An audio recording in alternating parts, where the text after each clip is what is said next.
So okay mga bro, bali gumawa po ako ng DIY na na capacity tester ng 32650 kasi wala po tayong mabibili na Lito Kala na pang 32650.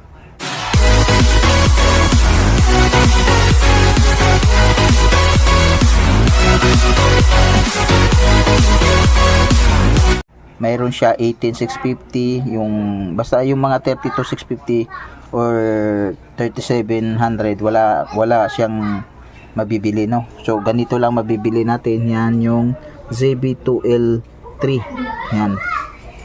Tapos mayroon siyang ceramic capacitor yan na tigpa 5 watts yan, pinarallel ko. Tapos ito, tapos ito yung 32650. Ang details nung binili ko to ay mayroon siyang 5 EH or 5000 mAh, pero talagang legit siya. Tingnan nyo ngayon mga bro, 5028 na siya mAh, tapos ang voltage niya ay 2.64. so bali magka-cut off po yan ng 2.5.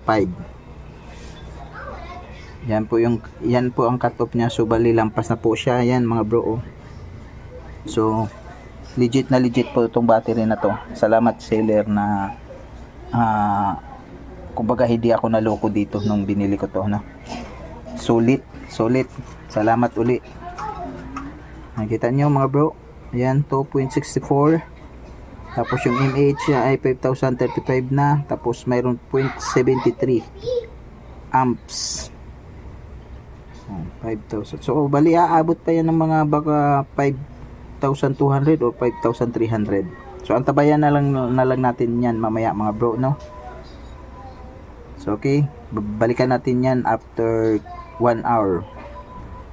Yan na mga bro,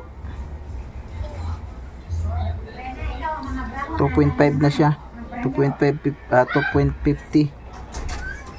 Tapos mayroon na siyang 5,218. yan, nakatok na siya ng 2.5, no?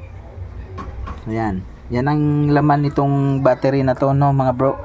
Yung capacity niya is 5.2 EH. So mayroon siyang 5,218 mAh.